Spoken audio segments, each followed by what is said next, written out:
નમસ્કાર વિદ્યાર્થી મિત્રો, છેલ્લે આપણે 4.7 ટોપિકમાં વેગ વિશે વાત હતી કે કોઈપણ બિંદુ પાસે વેગની દિશા તે બિંદુ પાસે દોરેલા સ્પર્શકની દિશામાં પ્રાપ્ત થાય. તો હવે આપણે છે 4.7માં પ્રવેગ નામનો ટોપિક છે જેની આપણે વાત કરવાની છે. અને જેમાં પ્રવેગ એટલે કે વેગના ફેરફારનો સમય દર, વેગના ફેરફારનો સમય દર એટલે કે પ્રવેગ કહેવામાં આવશે, અથવા તો એકમ સમયમાં વેગમાં થતા ફેરફારને પ્રવેગ કહેવામાં આવે છે. તો પ્રવેગ કેવી રીતે મેળવી શકાય કે ભાઈ વેગનું ટી પ્રત્યે વિકલન કરો તો પ્રવેગ મેળવી શકાય. બીજું આપણી પાસે એવી વાત છે જે ગયા લેક્ચર ઉપરથી કે વેગને પણ આવી રીતે ઘટકો સ્વરૂપે દર્શાવી શકાય. આ વેગનો એક્સ અક્ષ પરનો ઘટક એટલે કે એક્સ અક્ષ પરની અસરકારકતા અને કે આ વેગનો વાય અક્ષ પરની અસરકારકતા. તો તેમાં Vxi caret plus Vyj caret આપણે છે લખીએ. આ વિકલન વેગના એક્સ પરના ઘટકનું વિકલન કરો. આઈ કેરેટ એટલે એક્સ અક્ષ પરનો એકમ સદિશ જે તમને ખ્યાલ છે, d/dt અંદર આવશે. તો વેગના એક્સ અક્ષ પરના ઘટકનું વિકલન કરો તો પ્રવેગનો એક્સ અક્ષ પરનો ઘટક મળી જાય. એવી જ રીતે વેગના વાય પરના ઘટકનું વિકલન કરો તો પ્રવેગનો વાય ઘટક મળી જાય. આમ આપણે સાબિત અહીંયા છે, બહુ મોટી વાત નથી કરી, પણ સાબિત શું થયું કે પ્રવેગને પણ આવી રીતે એક્સ અને વાય ઘટક સ્વરૂપે દર્શાવી શકાય છે. અને પ્રવેગ એ સદિશ રાશિ છે એટલે આપણે આવી રીતે તેને એક્સ અને વાય ઘટક સ્વરૂપે દર્શાવી શકાય છે. ટૂંકમાં અમે લખી શકાય કે ભાઈ પ્રવેગ વેગનું ટી પ્રત્યે વિકલન. તો વેગની જગ્યાએ ધારો કે આપણે વીની જગ્યાએ આપણે કે ભાઈ સ્થાનનું ટી પ્રત્યે વિકલન કરો તો વેગ મળે. આ વીની જગ્યાએ આપણે કિંમત મૂકી અત્યારે, તો આ સ્થાનનું ટી પ્રત્યે વિકલન કરો એટલે વેગ મળશે. પાછા વેગનું ટી પ્રત્યે વિકલન કરો તો પ્રવેગ મળે. ઓમ સ્થાનનું સામાન્ય રીતે કેટલી વાર વિકલન થયું? 2 વાર. અને 2 વાર વિકલનની સંજ્ઞા કંઈક આવી રીતે થાય, d²r/dt². આની પહેલાંય આપણે ત્રીજા ચેપ્ટરમાં તમને સમજાવેલું છે, d×d એટલે d², અહીંયા t×t એટલે t². તો પછી ઘણા પ્રશ્ન એવો કરે કે સાહેબ આ d×d એટલે d² કેમ ન કર્યા? આ હકીકતમાં 2 વાર વિકલનની સંજ્ઞા છે, આ કોઈ ગુણાકાર કે ભાગાકાર કરતા નથી, ખાસ બાબત. એટલે આ 2 વાર વિકલનની સંજ્ઞા d2r/dt2. આમ વાંચવું હોય તો વાંચી શકાય છે. હવે આ સ્થાનનું ટી પ્રત્યે 2 વાર વિકલનની સંજ્ઞા કંઈક પણ આવી આપણે હતી આની પહેલાં પણ, r=r એટલે કે 2 એટલે કે સ્થાનનું ટી પ્રત્યે 2 વાર વિકલન કરવાથી શું મળી જાય છે? આપણને પ્રવેગ મળી જાય છે. હવે ધારો કે અહીંયા કોઈ પદાર્થ છે એ વક્રાકાર પથ ઉપર ગતિ કરી રહ્યો છે. સમજો કે આવી રીતે વક્રાકાર પથ ઉપર ગતિ કરી રહ્યો છે જેમાં P બિંદુ પાસે વેગ, એનો પ્રારંભિક વેગ P બિંદુ પાસે ધારો કે t1 સમય છે સમજો. અને સ્પર્શકની દિશામાં કોઈ પણ બિંદુ પાસે વેગની દિશા સ્પર્શકની દિશામાં મળશે તો ધારો કે તે બિંદુ પાસે વેગ v વડે આપણે દર્શાવ્યો. ત્યાર પછી થોડા સમય પછી એટલે કે t2 સમયે એ Q બિંદુ પાસે પહોંચે છે અને Q બિંદુ પાસે વેગની દિશા તે બિંદુ પાસે દોરેલા સ્પર્શકની દિશામાં, અને જે આપણે ધારો કે અત્યારે v' વડે દર્શાવીએ છીએ तो आ थयो प्रारंभिक वेग, आ थयो अंतिम वेग। आ बिंदु पासे वेगनी दिशा ते बिंदु पासे दोरेला स्पर्शकनी दिशामां हवे जो वेगनो फेरफार लेवो होय तो आ दिशामां जो आ ऑरेंज कलरनो आपणे वी वेग हतो અને પિંક કલરનો વેગ એ જ દિશામાં જો અહીંયા દર્શાવીએ, બંને સદિશોને એક જ બિંદુએથી દર્શાવેલા છે તો વેગનો ફેરફાર, ધારો કે આ સદિશ આપણે વિચારો આ થઈ ગયો આપણા માટે વેગનો ફેરફાર. આને આપણે મોટું કરીને જો દર્શાવીએ તો પણ દર્શાવી શકાય એમ છે જ. જો આને આપણે મોટું કરીએ, વસ્તુ એની જ છે, ખાલી આપણે શું કર્યું છે કે અત્યારે થોડી મોટી આકૃતિ કરીને દર્શાવીએ. ભાઈ પ્રારંભમાં T1 સમયે વેગ V હતો, T2 સમયે વેગ V' હતો, તો એના વેગનો ફેરફાર જેમ આપણે સ્થાનનો ફેરફાર હતો, ભાઈ ધારો કે પ્રારંભિક સ્થાન R1 છે, અંતિમ સ્થાન ધારો કે R2 છે, તો સ્થાનનો ફેરફાર પ્રારંભથી અંતિમને ડાયરેક્ટ જોડી દેતા આપણે સ્થાનનો ફેરફાર મળતો, જેને આપણે સ્થાનાંતર આપણે કહેતા. સેમ એવી જ રીતે વાત છે અહીંયા. તો ધારો કે આ સદિશોને છે આપણે ધારો કે A, B અને C કહી દઈએ. તો ત્રિકોણના નિયમ પ્રમાણે જો આપણે વાત કરીએ તો ત્રિકોણના નિયમ પ્રમાણે આમાં પરિણામી સદિશ કોણ થાય? ત્રિકોણનો નિયમ શું કહે છે? કોઈ એક સદિશ ના શીર્ષ ઉપર બીજા સદિશની પૂંછ મૂકવો, એવી રીતે ગોઠવો અને પહેલાંની પૂંછ અને છેલ્લાનું શીર્ષ જોડો તો પરિણામી સદિશ પ્રાપ્ત થશે.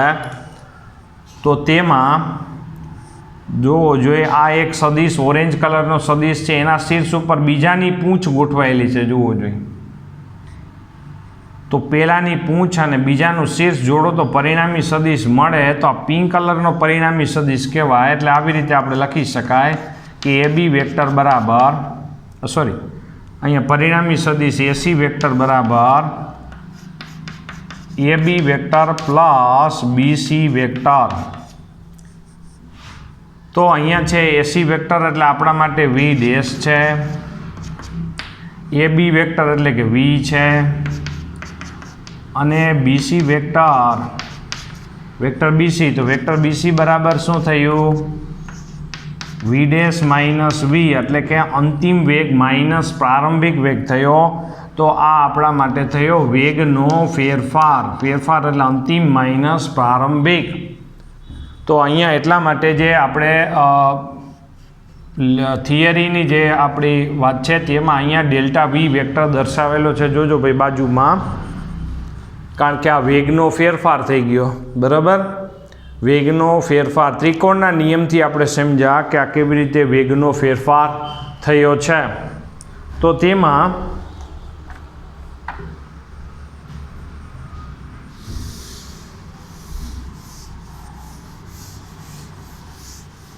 તો આ વેગનો ફેરફાર અને એ માટે લાગતો સમયનો જો ગુણોત્તર લઈ લે તો આપણને પ્રવેગ મળી જાય. અહીંયા આપણે ફરીથી વાત કરી દઈએ કે ભાઈ કોઈ બિંદુ પાસે દોરેલ સ્પર્શકની દિશા તે બિંદુ પાસે વેગની દિશા દર્શાવે, તો આ બંને બિંદુ પાસે વેગ આપણે દર્શાવ્યા. પદાર્થ છે આ પથ ઉપર ગતિ કરી રહ્યો છે, તો P બિંદુ પાસે T1 સમયે વેગ V છે અને Q બિંદુ પાસે T2 સમયે વેગ ધારો કે V' છે. તો આ બેના વેગના ફેરફાર અને એ માટે લાગતો સમયનો ગુણોત્તર એટલે આપણને સરેરાશ પ્રવેગ મળી જાય. હવે પ્રવેગની દિશા કઈ બાજુ હોય? જો નોંધ સ્વરૂપે આપણે લખીએ કે હંમેશા પ્રવેગની દિશા બળની દિશામાં હોય, કારણ કે F વેક્ટર બરાબર આપણે ન્યૂટનનો બીજો નિયમ આપણે જાણીએ છીએ કે F વેક્ટર બરાબર m ઇન્ટુ A વેક્ટર, એટલે કે બળની દિશા જે બાજુ બળ લાગે એ જ બાજુ પ્રવેગ ઉદ્ભવે છે. તો ધારો કે આપણે વિચાર કરીએ અહીંયા કે ધારો કે વેગની દિશામાં પ્રવેગ લાગુ પડે તો શું થાય? ધારો કે પદાર્થ આ દિશામાં જઈ રહ્યો છે અને એ જ દિશામાં પ્રવેગ લાગુ પડી ગયો, એટલે કે બળ લાગુ પડી ગયું, તો શું થાય? કે ધારો કે કોઈ વ્યક્તિ એમ જતો હોય અને પાછળથી ધક્કો મારે એના જેવી વાત છે, તો એના વેગના મૂલ્યમાં વધારો થાય. એટલે પ્રવેગ અને વેગ બે વચ્ચે બનતો ખૂણો કેટલો છે? અત્યારે 0 છે. કેટલો છે આપણે દર્શાવાય કે પ્રવેગ અને વેગ બે એક જ દિશામાં અથવા તો બે વચ્ચે બનતો ખૂણો 0. આમાં આપણે વિચાર કરીએ તો આ પરિસ્થિતિમાં આપણે શું કહી શકાય કે મૂલ્યમાં વધારો થાય. ધારો કે આવી પરિસ્થિતિ હોય કે પ્રવેગ છે વેગની વિરુદ્ધ દિશામાં લાગુ પડે તો શું થાય? વેગના મૂલ્યમાં ઘટાડો થાય. કે ધારો કે તમે આમ જતા હોય અને બળ એટલે કે પ્રવેગ આ દિશામાં લાગુ પડે તો તમારી ગતિ અવરોધાય, તમારી ઝડપમાં ઘટાડો થાય, એટલે વેગના મૂલ્યમાં ઘટાડો થાય. તો અહીંયા આપણે લખી શકાય કે જો પ્રવેગ એ વેગની દિશામાં કે વિરુદ્ધ દિશામાં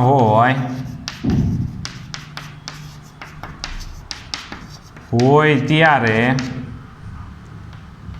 અનુક્રમે વેગના મૂલ્યમાં વધારો કે ઘટાડો થાય. જો પ્રવેગ એ વેગની દિશામાં કે વિરુદ્ધ દિશામાં હોય ત્યારે અનુક્રમે એટલે કે ભાઈ જો પ્રવેગ વેગની દિશામાં હોય તો વેગના મૂલ્યમાં વધારો થાય, અને જો પ્રવેગ વેગની વિરુદ્ધ દિશામાં હોય તો વેગના મૂલ્યમાં ઘટાડો થાય. બરાબર, આવી રીતે છે. જો વાત છે બહુ સામાન્ય વાત છે. આમ જુઓ તો પ્રવેગ એટલે કે બળ જ સમજી લેવાનું તમારે કે પ્રવેગ એ વેગની દિશામાં જો લાગુ પડી ગયું હોય તો વેગના મૂલ્યમાં વધારો થાય. વેગ સદિશ રાશિ છે. હવે આમાંય જો આપણે વિચાર કરી શકાય કે જો પ્રવેગ વેગને લંબ રૂપે હોય, વેગને લંબ એટલે કે 90નો ખૂણો હોય, આ બે ખૂણા ક્યાં થયા? 0 અથવા તો 180. 180 ખૂણો એટલે કે આપણા માટે બે એક જ દિશામાં હોય તો બે વચ્ચે બનતો ખૂણો 0 થાય ને જો પરસ્પર વિરુદ્ધ હોય તો આ જે ખૂણો હોય ને એને આપણે 180નો ખૂણો કહેવાય. જોજો બરાબર. અત્યાર સુધી તમે જે વહીવટ કરેલો છે એ હકીકતમાં તમે 0 થી 90ના ખૂણા સુધીનો જ વહીવટ કરેલો છે. અહીંયા આપણે 360 સુધીના ખૂણાની આપણે વાત કરીશું. એટલે કે હમણાં આપણે 1-2 લેક્ચર લેશું આગામી લેક્ચરોમાં, તેમાં પ્યોર મેથેમેટિક્સ શીખવાડશું અને તેમાં આપણે ત્રિકોણમિતિ આગળ વધારશું. એટલે અત્યારે આપણે યાદ રાખી લ્યો કે જો બે પરસ્પર વિરુદ્ધ દિશામાં હોય તો એ 180નો ખૂણો કહેવાય. જો આવી રીતે હોય કે જો પ્રવેગ આવી રીતે લાગુ પડે અને વેગ બે છે, ધારો કે આમ જતો હોય પદાર્થ અને આમ બળ લાગુ પડે તો શું થાય? જો પ્રવેગ વેગને લંબ હોય તો વેગની માત્ર દિશા બદલે.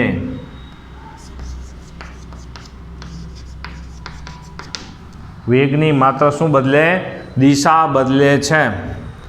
તો આમ જો પ્રવેગ છે એ વેગની દિશામાં હોય, પ્રવેગ એ વેગની દિશામાં,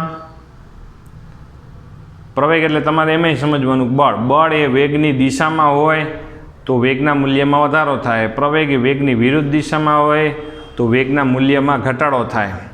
તમે જતા હોય વેગની દિશા આ બાજુ, બળ વિરુદ્ધ દિશામાં લાગે એટલે કે બે વિરુદ્ધ દિશામાં એટલે 180નો ખૂણો, આ 90નો ખૂણો. જો પ્રવેગ એ વેગને લંબ રૂપે લાગે તો વેગની માત્ર દિશા બદલે, એટલે કે પદાર્થ આમ જતો હોય ઝડપ એની જ રહે, એની ઝડપ એટલે વેગનું મૂલ્ય ઝડપ એને જ રહેશે.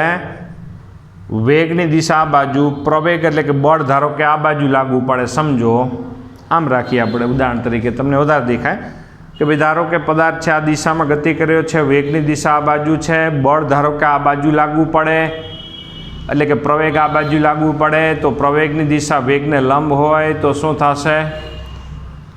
એની માત્ર વેગની માત્ર દિશા જ બદલાશે, એના મૂલ્યમાં કોઈ ફેરફાર થશે નહીં, એમ આપણે કહી શકાય. તો અહીંયા છે આપણા માટે આ થિયરી ઇમ્પોર્ટન્ટ છે. બધા વિદ્યાર્થીઓ બરાબર છે, તૈયાર કરવાની વાત છે, પ્રવેગની વાત છે. હવે ધારો કે આમાં આપણે છે જો ધારો કે વિચાર કરી શકાય એવું છે કે ભાઈ ધારો કે અહીંયા છે ભાઈ પ્રવેગ છે એ વેગને લંબ કે દિશામાં ન હોય તો એવા સંજોગોમાં આપણે શું થાય? સાથે સાથે તમે છે ભાઈ ટેલી કરતા જજો. જો આ આપણે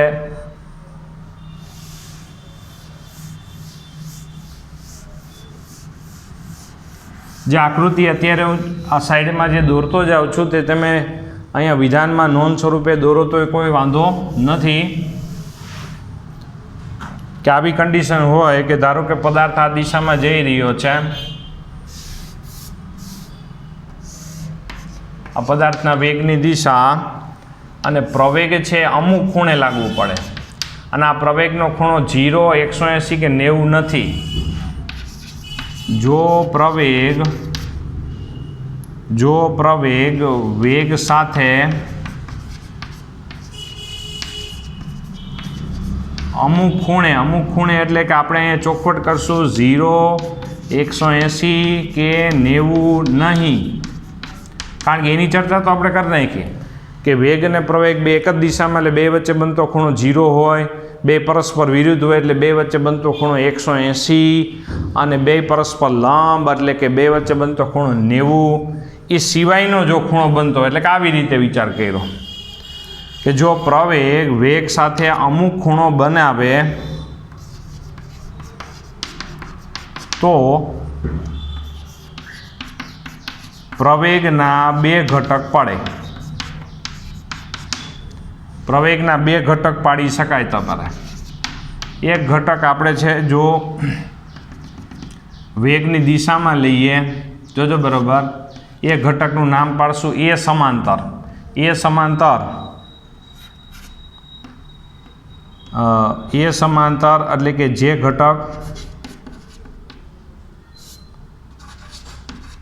ઘટક વેગની દિશામાં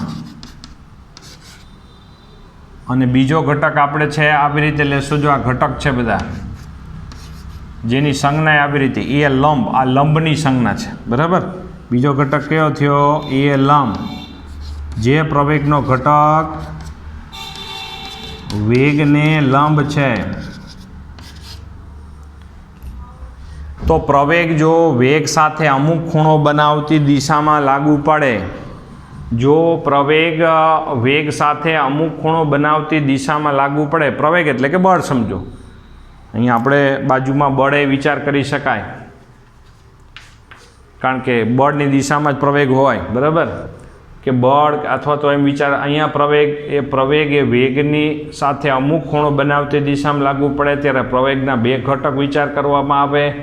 એમાં એક ઘટક એ સમાંતર એટલે વેગને સમાંતર અને બીજો ઘટક એ લંબ. તો વેગને જે સમાંતર ઘટક છે એટલે આ પ્રવેગની આ બાજુ અસરકારકતા આટલી હશે અને લંબ ઉપર અસરકારકતા આટલી હશે. તો એ સમાંતર ઘટક જે વેગને સમાંતર છે એના કારણે શું થશે તમે વિચાર કરી શકો? વેગના મૂલ્યમાં ફેરફાર થાય. અહીંયા લખીશું વેગનું મૂલ્ય બદલે.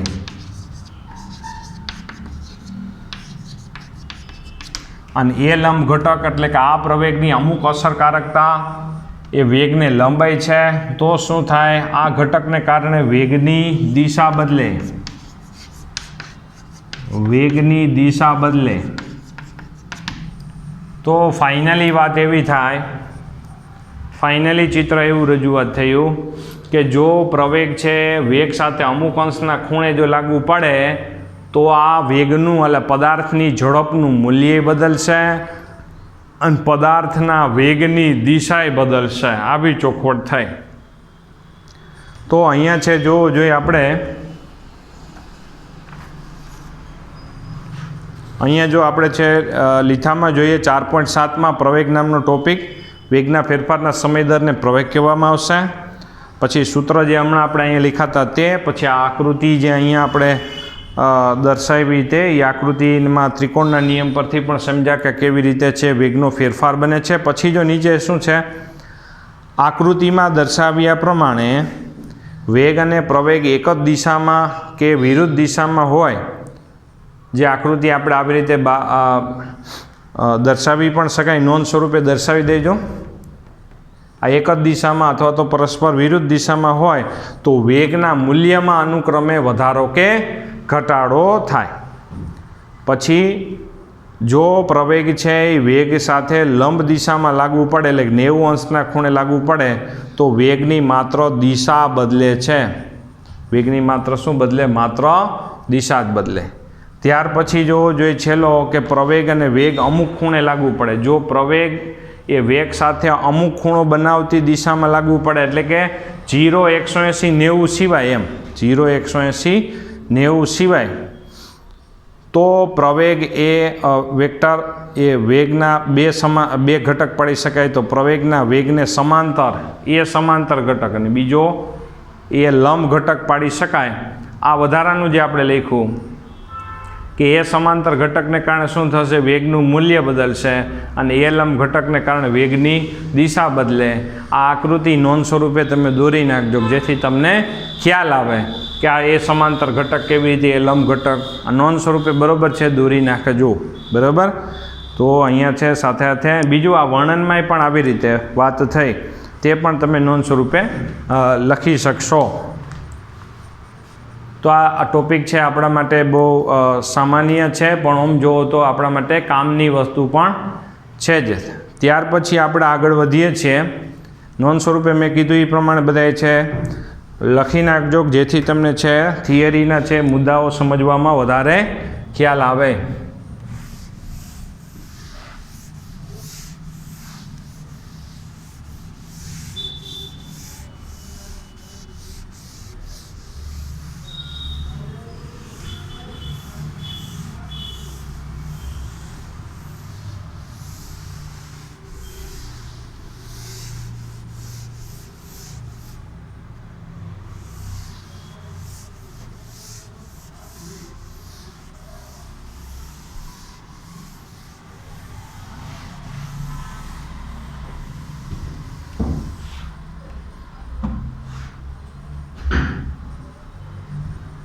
તો અહીંયા છે આપણે એના પછીનો દ્વિપરિમાણમાં સાપેક્ષ વેગની આપણે વાત કરવાની થાય છે.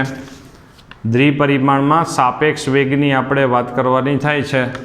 તો તેમાં સાપેક્ષ વેગ જે આપણે સૂત્રો કંઈ બદલશે નહીં. આમાં 4.8માં આપણે છે ભાઈ ટોપિક આપણો દ્વિપરિમાણમાં સાપેક્ષ વેગ. સૂત્રો જે હતા તેને તે જ આપણે રાખવાના રહેશે. જો આ વી એટલે કે જમીનની સાપેક્ષે એનો વેગ છે જે આપણને ખબર છે. વીબી એટલે આપણા માટે જમીનની સાપેક્ષે બીનો વેગ છે. હવે આપણે એમ લખીએ કે એની સાપેક્ષે બીનો વેગ. તો વીબી એ વેક્ટર, આમાં વેક્ટર સંજ્ઞા આવી જશે વધારાની. વીબી વેક્ટર માઇનસ વી એ વેક્ટર થઈ જશે. એવી જ રીતે છે બીની સાપેક્ષે એનો વેગ.